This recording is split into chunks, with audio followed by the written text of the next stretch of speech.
Hi, Maker Lab people. It's Briana here, Maker Lab coordinator at Two Rivers Gallery, which is gratefully located on the traditional and unceded territories of the Great Lakes, also known as Prince George. In this episode of Maker Musings, I have the pleasure of chatting with Leanna Carlson, a ceramic artist living and working in Prince George, British Columbia. She has been on a scientific journey of unearthing and understanding clay in the north and developing her own clay body. I hope you enjoy.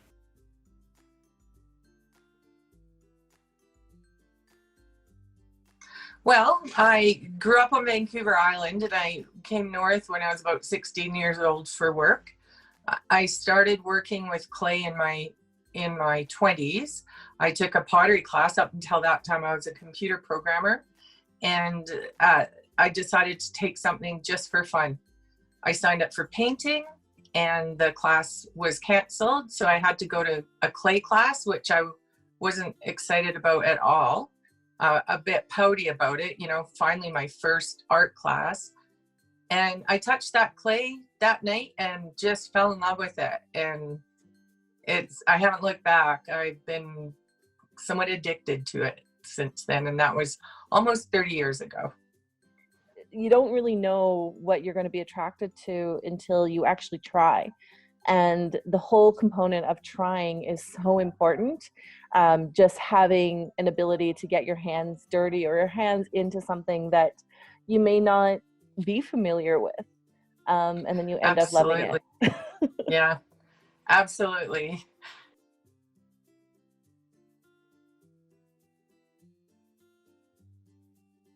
Can you tell us a little bit about your history with clay making and how you came to discover making your own clay?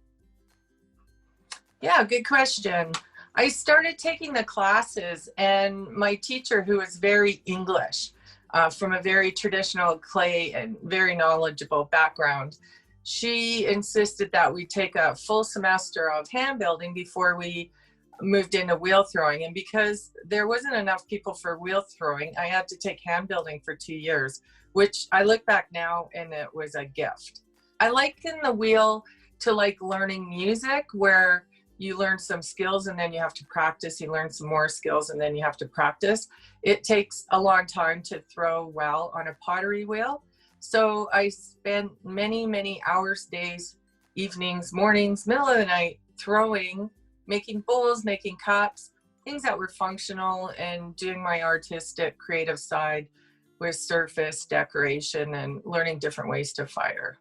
When I grew up on Vancouver Island, I was surrounded by potters, and my parents appreciated pottery, and they would speak really highly of the artists and the potters. And my mom would actually had a store, and she would sell pottery in her store. So at a young age, I would go visit the potters with her, and she'd buy them. And the way my parents spoke with them with such reverence, I thought it was really special. They used to talk about a man named Leanna that was on Hornby Island, not far from where I lived. And why he stood out to people was he dug his own clay and his own glaze material. So that stuck with me in a way that I think I thought that was the way you were supposed to do it. I was amazed that this material comes from the ground. And you mix a little bit of this ground over here with some of that ground over there, and you make these amazing technical, functional, beautiful things. I was fortunate in my 20s to meet Leanna and become his friend. And he taught me a lot. And just a couple of years ago, I actually traveled through China with him, and I've learned about materials from my backyard to China, and not just the science technical side of it, but the spiritual connection to your surroundings and how that comes through when you understand your materials and you gather your materials, how that comes through in your work. It's been very important to me to continue to gather my own materials. Very inconvenient and difficult, but an adventure and a journey that's opened many doors for me because I do that. I've connected with other people that do that around the world. And I wouldn't have led the life that I'm living had I not done that. Because ground plays such an important role in our lives, period. Doesn't matter where you were born, doesn't matter where you go, you're still on the earth. In a lot of ways, to me, it's this ability of connecting again to the ground, because it's a grounding for me to have that textural component of pieces that are made specifically from the stuff that we stand on, which I think is the coolest thing ever. Yeah, I totally agree with you.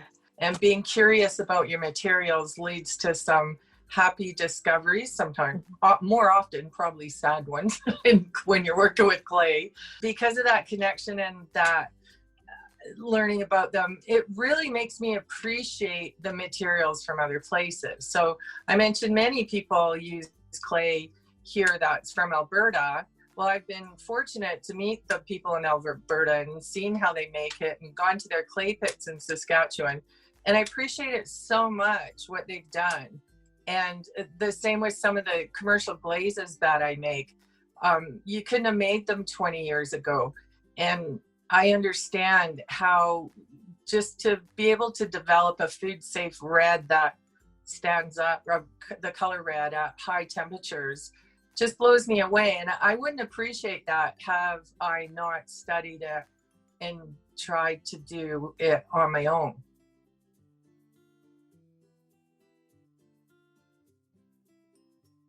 I had no idea. Like, in my mind, I knew that clay came from the ground, but I never thought it came from Canada even. And like, that's just like, in my mind, it just, why would we have clay? Briana, you're not alone. I've had many students that open the bag, especially 20 years ago. You know, they're like, what is this? Some kind of chemical, you know, made by magic in a factory in faraway lands. Programs in our school districts now are getting better and better. And so many kids have had classes from either myself or one of the other potters, ceramic artists in town and the first thing we teach them is clay comes from the ground. I'm happy to say most people know there's clay around Prince George now, usable clay. Another thing is people say, oh, I got clay in my backyard, but clay is not all created equal. The most important thing about clay is the temperature that it melts at. Can you tell me a bit more about the process of actually creating clay from what you find here in Prince George? There is clay everywhere, but it is not created equal. But this person who saw this clay and got those first mineral titles in the early, it was like 1917, somewhere around there. I'm amazed at how did they know that it was so special. The special thing about the clay, it's very high fire and it's suitable for making fire brick, kiln brick. One point, someone who owned the titles got a grant from Minerals BC, and they put in a road and they took out a train car worth of it, and the government did testing. So I have documents on the properties of it, how high you can fire it, the hard rock analysis. That's where I've got that information from. But up until I got the titles, nobody really did anything with it. The man that showed me the clay, his last name was Angel, and that's why I call it Angel Clay. So he was getting the clay and he showed it to me, and he was a gold miner. So he knew about titles and things like that. And I was like, are you going to get the titles to this? He goes, no. Would it be okay, Jack, if I tried? He said, you go for it. After sorting out for a long time with the owners of the property, my thought was, I live near you and I'm an artist. I'm the best person to have the titles besides you, because I'm not a brick factory.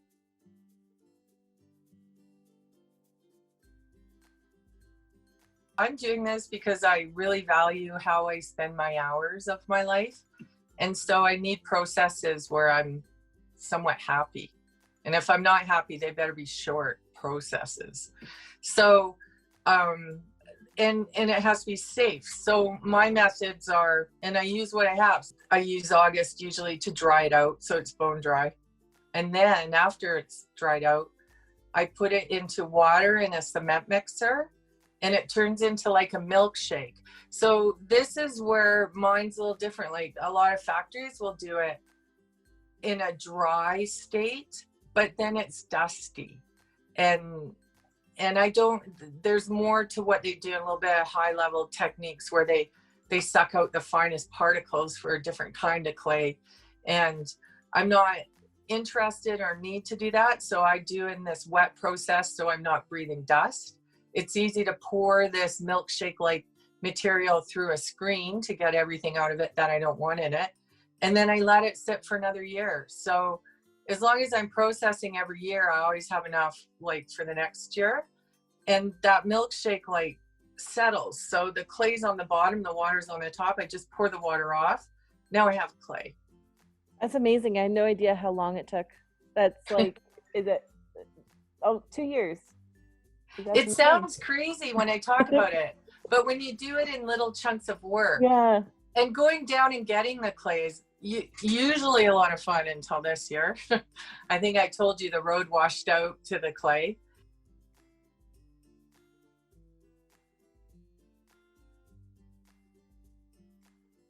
I guess I'm not fully understanding the difference between clay and clay body. So the clay dug straight out of the ground, the angel clay, it has a really high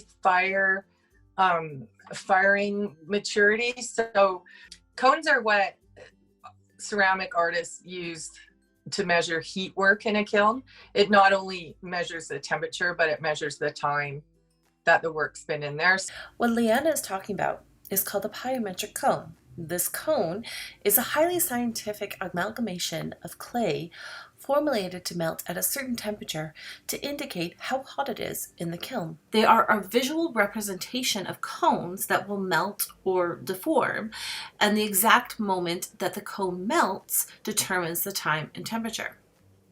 It's like baking cookies. Depending on the time and temperature that you put your cookies into the oven, you'll get different results. Too high and shorter time often results in thicker cookies that are hard and overcooked. Too long and longer time results in too soft and spread out cookies. But the right temperature and time results in chewy cookies on the outside and soft in the center. So this is the same thing when you use a pyrometric cone. The point of melting shows you the right temperature and time for your specific clay body. The cone number is then determined by the degree angle of the melt in comparison to the temperature in the kiln. So for instance, stoneware is cone 10. Most artists that work with an electric kiln fire something called medium fire, which is cone 5 or 6. And then there's low fire, which is what some people where we live call ceramics, where it's made with a mold, slip cast, painted. Those are low fire, and they're cone 06, like below zero almost. So cone 10, cone 11, cone 13 is Chinese porcelain, which is about the highest temperature ceramics are fired to for functional work. But my clay straight out of the river is cone 32. Cone 32. So right off the charts, and to the point where many people, when I tell them it's cone 32, they don't believe me. Only the most knowledgeable of people believe it. And then they're very interested. And that's where I get to where it's opened doors for me, because it's so unique, it's so high fire, and it's what separates it from other clays. So I had to add materials to that to bring the temperature down to cone 10, which is what my soda kiln fires to. And I only add 3 other materials to it. And those materials are something called ball clay, another kind of clay, silica, and Custer feldspar.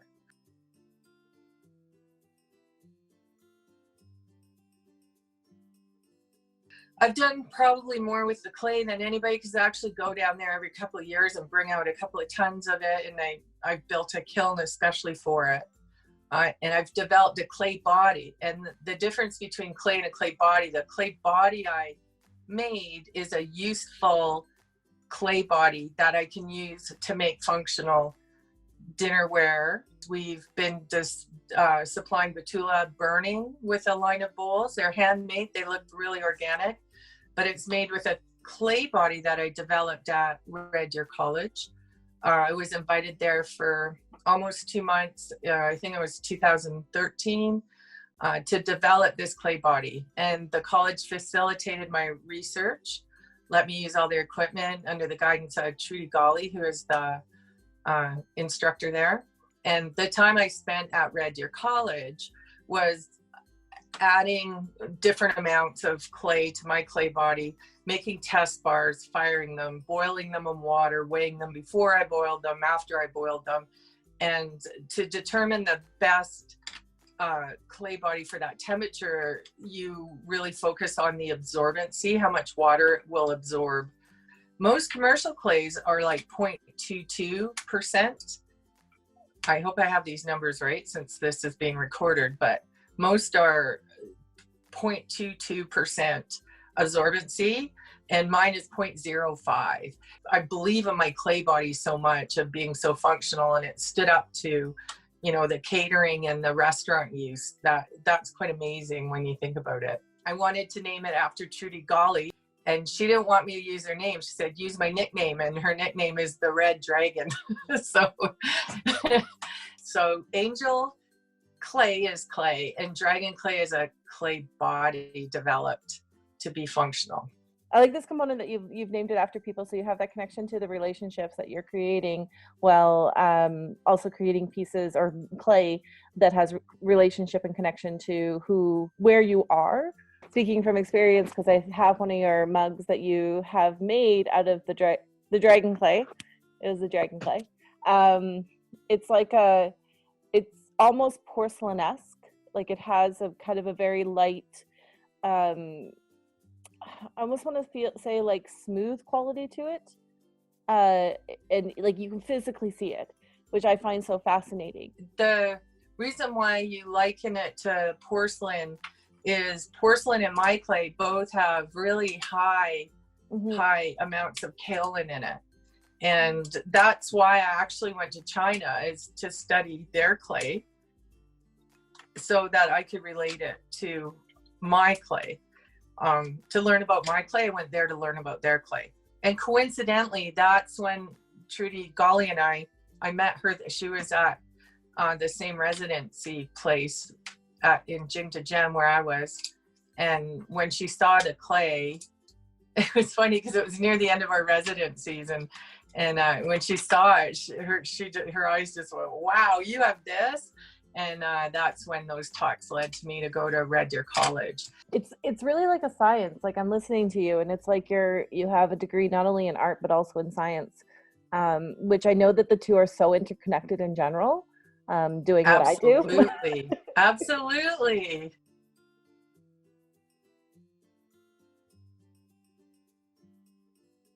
You know what you know until you step out of it, and then the thing I loved the most about China was looking back at home and seeing how we do things with new eyes.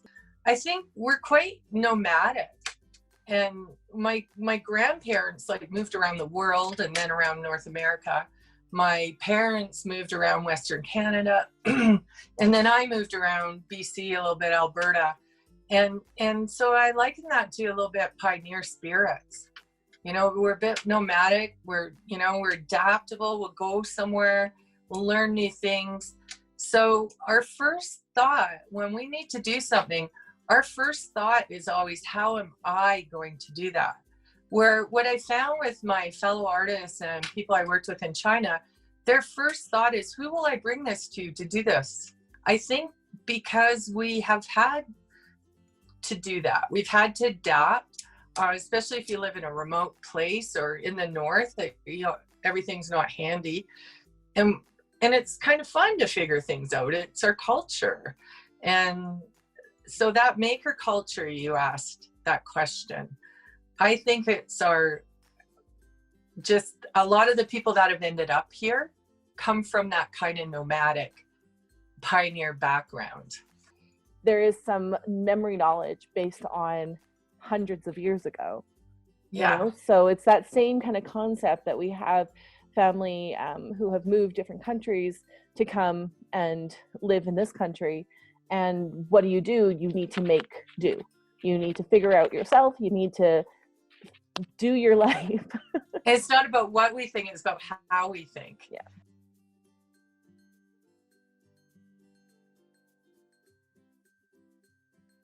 What's something that you would tell somebody interested in starting out or even researching this particular skill set?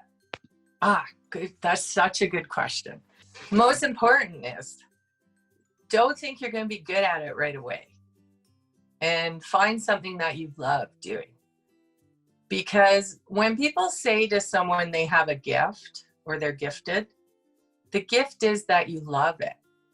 And because you love it, you will do it. And to become good at something, you have to do it. And you have to do it, and you have to do it. It doesn't happen overnight.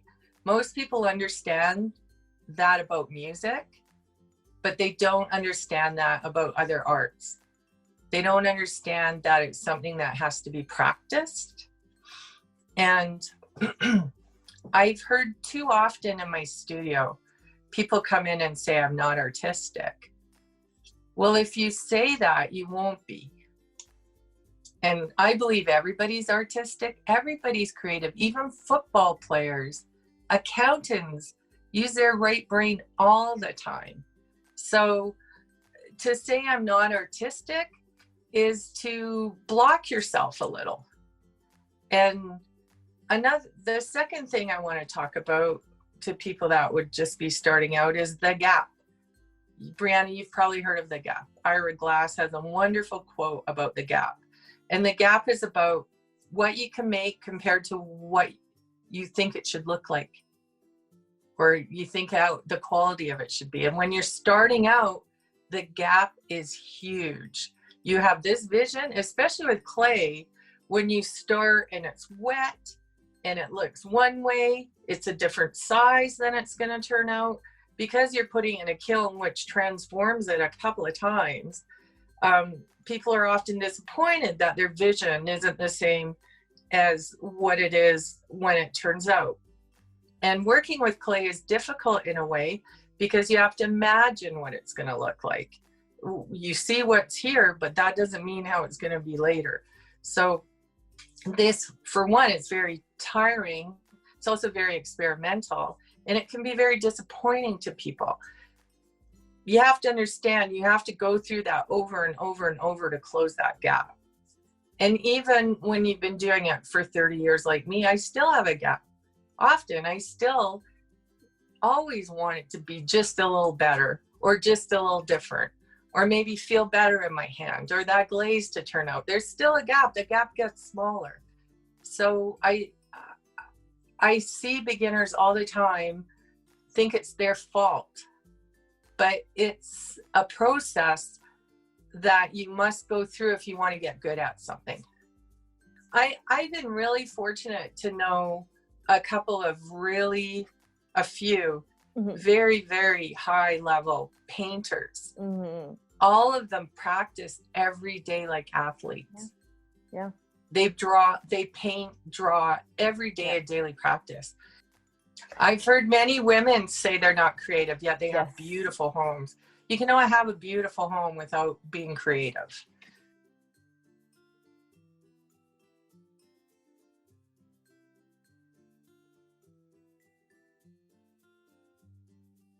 I really like it now that I'm older. I've been doing this a long time, and I'm still really creative. And I have this just palette of materials that when I have an idea, I can pull it off most of the time.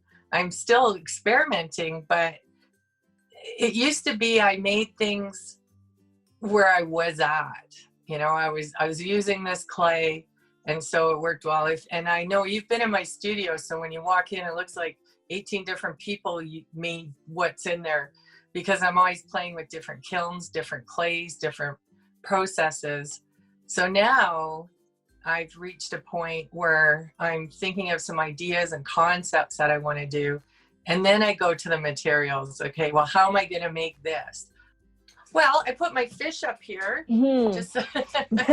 And I really like these. They're done with raku. which for anybody watching might not know, but I call raku the extreme sport of pottery, where every other kiln, you put your work in your kiln and you heat it up really slowly, and then it reaches temperature and you cool it off very slowly, and you're very careful. Well, raku breaks up all those rules. You put it in your kiln and you heat it up in like half an hour, and then you pull it out when it's red hot, and then you put it in a bucket with leaves and sawdust and newspaper, all kinds of things, to get these beautiful effects. And so I'm doing these fish, and if you can see. Oh, wow.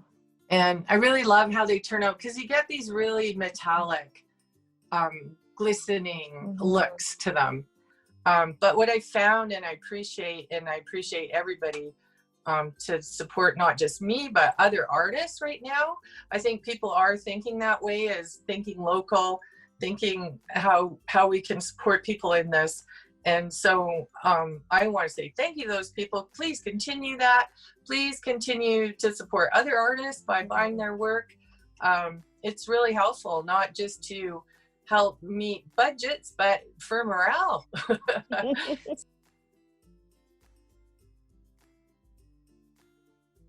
And I feel like I've talked your ear off. No, you haven't. It's been an absolutely fascinating conversation. I've really enjoyed it.